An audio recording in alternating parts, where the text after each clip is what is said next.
La Bible est le livre par lequel le Créateur a choisi de se révéler à l'humanité. D'un bout à l'autre de ces pages, un message fondamental résonne avec une clarté absolue.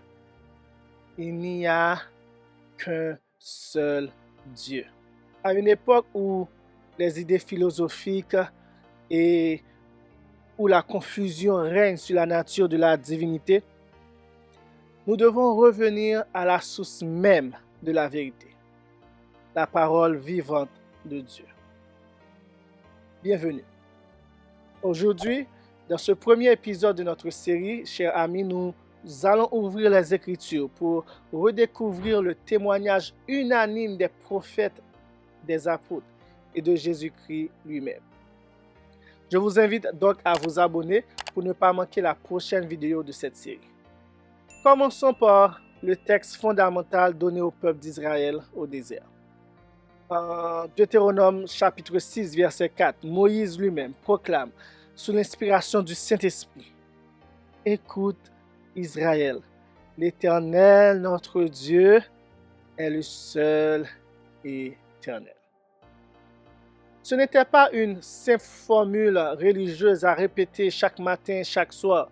C'était le rempart absolu d'Israël contre le polythéisme, l'idolâtrie et les spéculations païennes des nations environnantes. Ce même témoignage traverse tous les écrits de l'Ancien Testament. On peut lire par exemple en 2 Rois 19, verset 19, Ézéchias, le roi, priait et a dit, « C'est toi, ô Éternel, qui es le seul Dieu. » Dans le psaume 86, verset 10, David s'écrit, « Tu es grand, tu fais des choses merveilleuses, tu es Dieu, toi seul. » Il n'y a aucune ambiguïté dans l'Ancien Testament. Dieu est unique, personnel et absolu. Certains pensent que le Nouveau Testament aurait modifié cette vérité fondamentale. Mais qu'en est-il réellement? Allons vers Jésus et allons à Jésus. Dans Marc 12, versets 29 à 32, un scribe demanda à Jésus quel est le premier de tous les commandements. Écoutez la réponse du Sauveur. Jésus va citer directement les écrits qui se trouvent en Deutéronome. Le premier de tous les commandements est celui-ci. Écoute Israël. Le Seigneur, notre Dieu, est le seul Seigneur. Et le scribe lui répondit, Maître, tu as bien dit. Et selon la vérité, qu'il n'y a qu'un seul Dieu et qu'il n'y en a point d'autre que lui. L'apôtre Paul confirme cette même doctrine dans toutes ses épîtres. En 1 Timothée 2, verset 5, il dit, car il y a un seul Dieu et un seul médiateur entre Dieu et les hommes, Jésus-Christ, homme. Et dans 1 Corinthiens 8, verset 4, Paul continue et affirme, nous savons qu'une idole n'est rien dans le monde et qu'il n'y a qu'un seul Dieu. Et il le fait à travers d'autres livres, en Romains 3, verset 30, en Galates 3, verset 20. Mais attention, chers amis.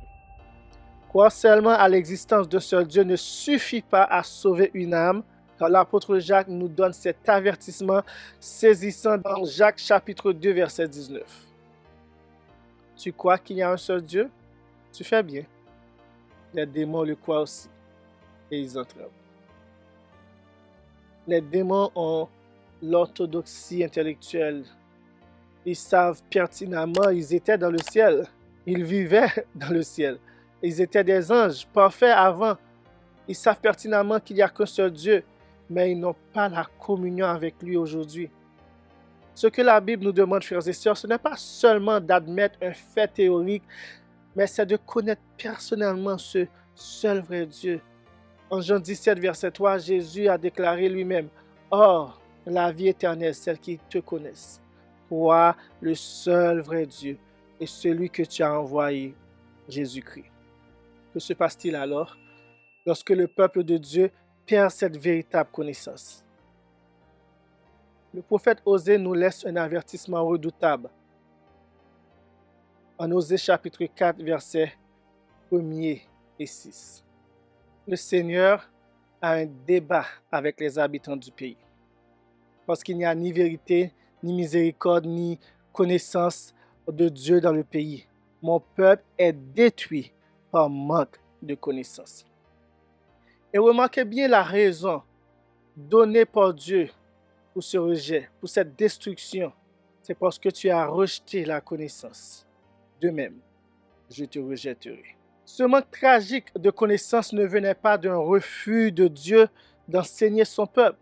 Il venait du fait que le peuple a préféré rejeter la lumière révélée par Dieu lui-même. Et aujourd'hui, frères et sœurs, notre devoir solennel est de nous asseoir en toute humilité devant les Écritures pour apprendre de Dieu lui-même qui il est en réalité.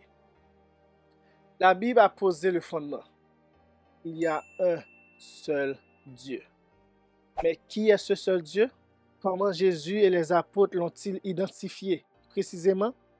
Et quel est le lien direct entre ce Dieu unique et le message des trois anges, plus précisément le message du premier ange d'Apocalypse 14? C'est exactement ce que nous allons étudier au cours de cette série et surtout de notre prochain épisode.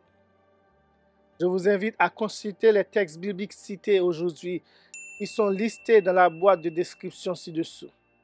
Et si cette étude vous a encouragé, pensez à vous abonner. Partagez cette vidéo avec vos frères, vos sœurs, vos amis, vos familles et laissons la parole de Dieu guider notre foi.